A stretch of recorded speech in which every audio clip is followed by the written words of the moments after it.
Let's just take you across live to Brussels now, where the EU Commissioner for Internal Affairs and Migration, Magnus Bruner, is holding a news conference about the recent events in the Spanish enclave of Ceuta, where 60,000 migrants initially entered.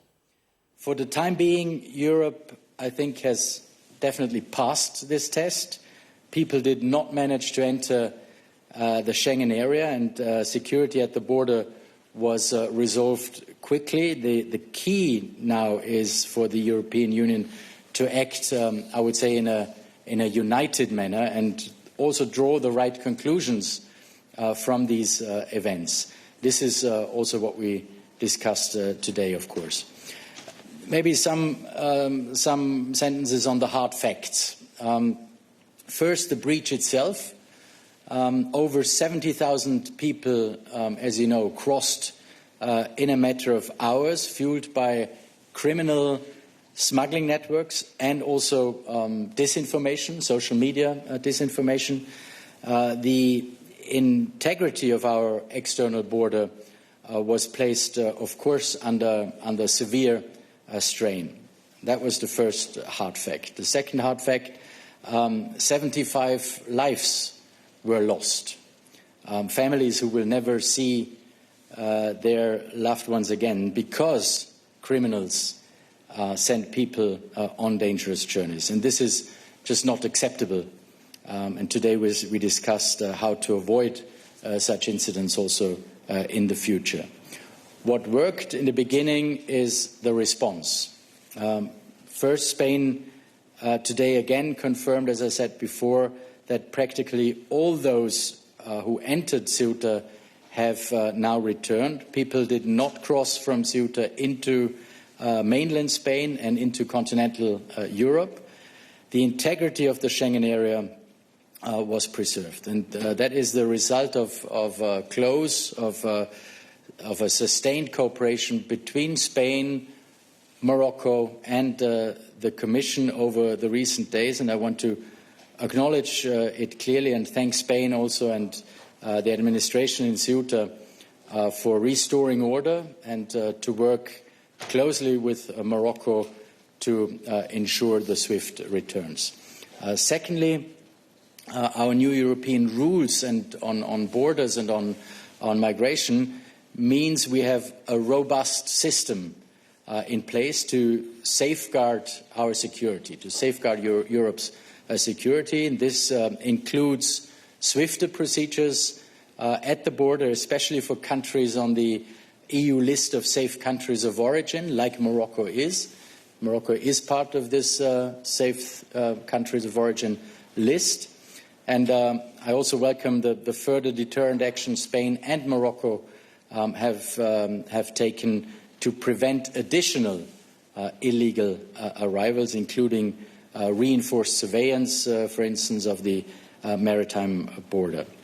What are the lessons learned from this? This is also was one of the main discussions, of course, today as well. First of all, and we all agreed on that this morning, it's about the full implementation of our new rules. That is key, full implementation of the pact. Faster procedure under our new rules on migration, including screening, border procedures and swifter returns. Very important elements there, both from a security perspective, but also, of course, from a migration perspective. And member states want and need to make better use of tools such as the new safe third country concept, which allows for asylum procedures outside the European Union in a safe third country under different and concrete rules. And that is important also to further deter illegal migration. Second, our 5-point path forward, which President von der Leyen announced in her letter to Prime Minister Sanchez yesterday. We discussed that, of course, as well, and everyone agreed there as well. These 5 points, shortly. One is to continue preventing illegal migration through stronger cooperation with our partners and neighbours. We call it migration diplomacy, going beyond migration management. we need to use our leverage in a more effective way, be it trade, be it visa policy, be it development assistance. And we are currently in the process of negotiating actually a strategic, comprehensive partnership agreement with Morocco. And of course, the topic of migration is one of the core elements of this agreement. Number two on these 5 points path forward is swift returns, applying our new return regulation. The third point, it's about further strengthening our external borders. This means a reinforced Frontex support also, both on the ground but also in third countries. We are currently, as you know, preparing a new mandate for Frontex to be adopted after the summer break. It also means vigilant monitoring and, where needed, also physical infrastructure at critical points. The fourth point is about implementing early warning systems. We must strengthen our capacity to follow misinformation trends, for instance, on social media, working hand in hand with Europol and all the other EU agencies. And the fifth point on that plan is about dismantling the smuggling networks. We urgently have to adopt the global sanctions regime against migrant smugglers. We proposed that in early July already, to have more tools to stop them. And it is why we launched also the Global Alliance against migrant smuggling 3 years ago.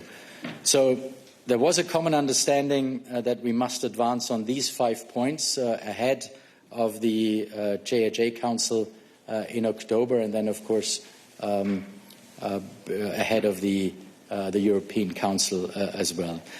So to close, this week, as I said before, tested us, yes, in speed on the one hand, in solidarity on the other hand, but also in resilience to disinformation.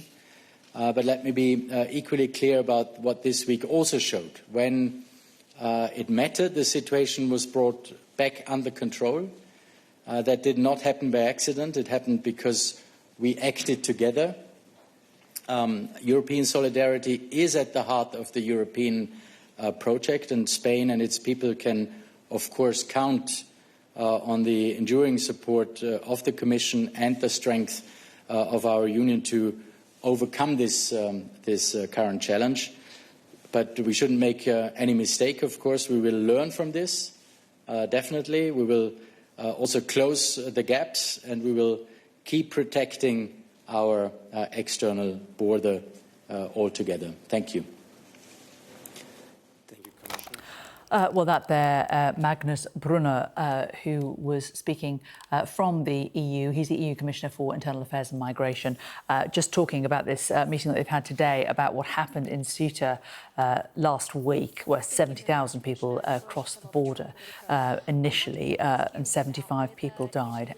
Outlined the 5-point plan that has already been discussed by the EU, and essentially saying strengthening borders, greater EU solidarity, and trying to encourage swift returns and stop misinformation and people smugglers responsible for what happened.